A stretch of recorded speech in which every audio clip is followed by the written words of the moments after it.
नमस्कार दोस्तों, आज हम आपको लेकर चल रहे हैं एक ऐसे पवित्र और ऐतिहासिक सफर पर जिसकी प्रतीक्षा न केवल भारत बल्कि पूरे विश्व के करोड़ों श्रद्धालु सदियों से करते आ रहे थे। यह है कैलाश यात्रा, भगवान शिव के दिव्य धाम की वह आध्यात्मिक यात्रा जिसे अब 2025 से भारत से ही शुरू कर दिया गया है। यह घोषणा केवल एक यात्रा की शुरुआत नहीं थी, बल्कि यह पूरे भारत के लिए आस्था और गर्व का क्षण था। कैलाश पर्वत, जिसे विश्व का आध्यात्मिक ध्रुव कहा जाता है, लगभग 22,000 फीट की ऊंचाई पर स्थित है। यह पर्वत न केवल हिंदू धर्म के लिए बल्कि बौद्ध, जैन और बोन धर्म के लिए भी सर्वोच्च महत्व रखता है। हिंदू धर्म में इसे भगवान शिव का निवास स्थान माना जाता है, बौद्ध धर्म में इसे धर्मपाल चक्र संवर का आसन, जैन धर्म में इसे अष्टापद पर्वत और बोन धर्म में इसे स्वस्तिक पर्वत कहा गया है। इस तरह कैलाश केवल एक धर्म का नहीं बल्कि पूरे मानव समाज की आध्यात्मिक धरोहर है। लेकिन दोस्तों, आप जानते ही हैं कि इस यात्रा को अब तक करना कितना कठिन था। श्रद्धालुओं को चीन की राह पकड़नी पड़ती थी। पहले नेपाल पहुंचो, वहां से खतरनाक पहाड़ी रास्तों पर कई दिनों तक ट्रैकिंग करो और फिर चीन के तिब्बत क्षेत्र में प्रवेश करो। इस दौरान कई तरह की समस्याएं सामने आती, वीजा की कठिन प्रक्रिया,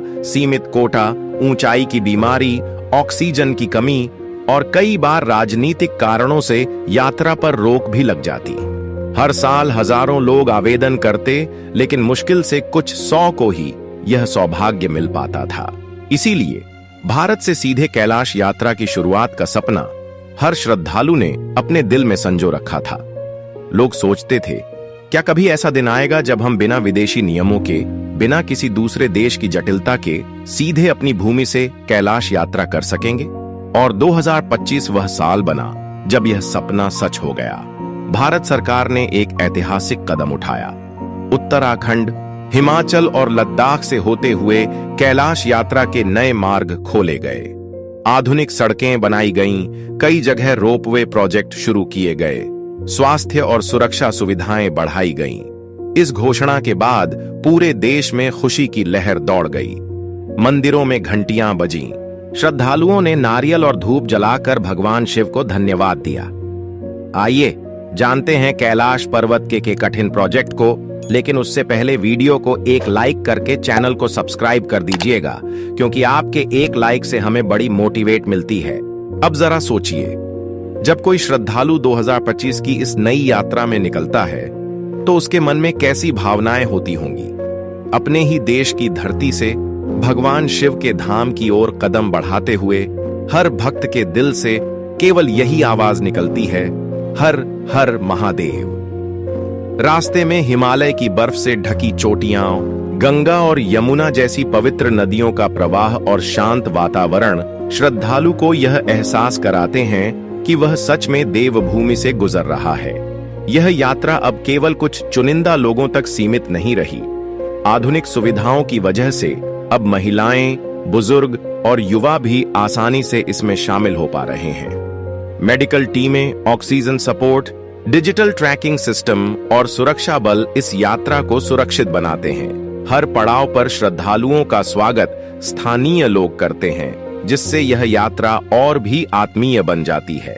दोस्तों, जब 2025 में भारत से कैलाश यात्रा की शुरुआत हुई तो इसे केवल धार्मिक दृष्टि से ही नहीं देखा गया, बल्कि यह एक सांस्कृतिक और राष्ट्रीय गौरव का क्षण भी था।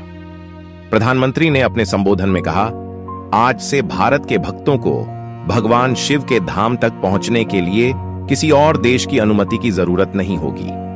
अब हर भारतीय अपने ही देश से कैलाश के दर्शन कर सकेगा। यह बात सुनकर हर भारतीय का सीना गर्व से चौड़ा हो गया। भारत से कैलाश यात्रा की शुरुआत का एक और महत्वपूर्ण पहलू है स्थानीय अर्थव्यवस्था को मिला बल। उत्तराखंड और हिमाचल के गांवों में होम स्टे, होटल, गाइड और परिवहन सेवाओं को नए अवसर मिले। हजारों लोगों को रोजगार मिला। इस यात्रा से न केवल आस्था को बल मिला, बल्कि इन क्षेत्रों का आर्थिक विकास भी हुआ। कैलाश यात्रा केवल एक भौगोलिक सफर नहीं है, बल्कि यह एक आत्मिक तपस्या है। हर यात्री जब मानसरोवर पहुंचकर स्नान करता है और फिर कैलाश पर्वत के दर्शन करता है तो उसकी आत्मा शुद्ध हो जाती है। पानी इतना शांत और निर्मल है कि उसमें कैलाश पर्वत की छवि दिखाई देती है। इस दृश्य को देखकर भक्त की आंखें नम हो जाती हैं और उसका जीवन एक नए अर्थ से भर जाता है।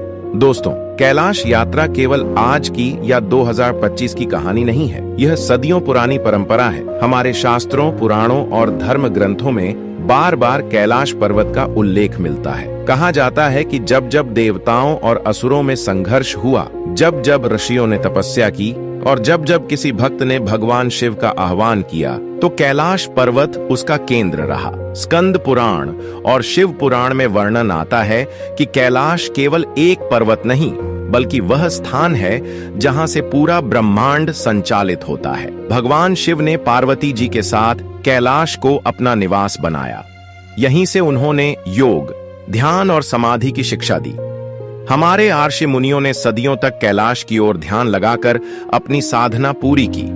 इतिहास में यह भी उल्लेख मिलता है कि अद्वैत दर्शन के प्रणेता आदि शंकराचार्य ने कैलाश यात्रा की थी।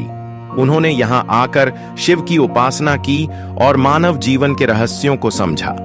इसी तरह तिब्बत के बौद्ध गुरु पद्मसंभव और कई जैन तीर्थंकर भी कैलाश से जुड़े रहे। जैन धर्म मानता है कि उनके पहले तीर्थंकर ऋषभदेव ने कैलाश की ही एक चोटी पर मोक्ष प्राप्त किया। अब जरा सोचिए दोस्तों, ऐसा धाम जो 4 धर्मों के लिए पवित्र हो, वहां पहुंचने की इच्छा हर भक्त क्यों न करे। लेकिन इस यात्रा की कठिनाइयों ने इसे केवल साहसी और दृढ़ निश्चयी लोगों के लिए ही संभव बनाया। पुराने समय में कैलाश यात्रा किसी तपस्या से कम नहीं थी। लोगों को महीनों का सफर करना पड़ता। वे अपने गांवों से निकलते, पैदल चलते, कभी घोड़ों या खच्चरों का सहारा लेते। रास्ते में बर्फीले तूफान आते, पहाड़ों की खतरनाक दरारों से गुजरना पड़ता और कई बार लोगों की जान तक चली जाती। फिर भी लोग कहते, अगर हम भगवान शिव के दर्शन करके लौटे तो जीवन सफल हो जाएगा। आज से कुछ दशक पहले तक यात्रा का सबसे प्रमुख रास्ता था लिपुलेख दर्रा, उत्तराखंड। यह रास्ता भारत से नेपाल और फिर तिब्बत में प्रवेश कराता था। इसके अलावा नाथुला पास, सिक्किम और नेपाल के हुमला जिले से होकर भी श्रद्धालु यात्रा करते थे। लेकिन इन सब रास्तों की अपनी कठिनाइयां थीं। ऊंचाई पर ऑक्सीजन की कमी, बर्फीले तूफान, पत्थरों की बारिश और चीन की सख्त जांच व्यवस्था ने इसे और कठिन बना दिया था। श्रद्धालु बताते हैं कि कई बार तो वीजा मिलने के बावजूद यात्रा बीच में ही रोक दी जाती थी। चीन की नीतियां इतनी कड़ी थीं कि लोग महीनों तैयारी करने के बाद भी यात्रा नहीं कर पाते। यही वजह रही कि कैलाश यात्रा को दुनिया की सबसे कठिन तीर्थ यात्रा माना जाता था।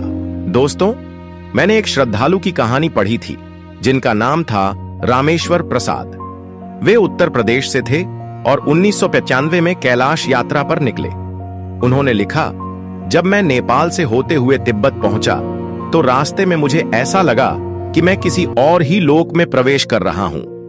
बर्फ से ढके पहाड़, कड़कड़ाती ठंड और ऑक्सीजन की कमी से सांस लेना मुश्किल था। कई लोग रास्ते में बीमार हो गए, लेकिन जब पहली बार मानसरोवर झील दिखी तो मेरी सारी थकान मिट गई। पानी में पड़ती सूर्य की किरणों ने ऐसा दृश्य रचा कि मेरी आंखें आंसुओं से भर गईं। मुझे लगा जैसे खुद भगवान शिव मेरे सामने खड़े हैं।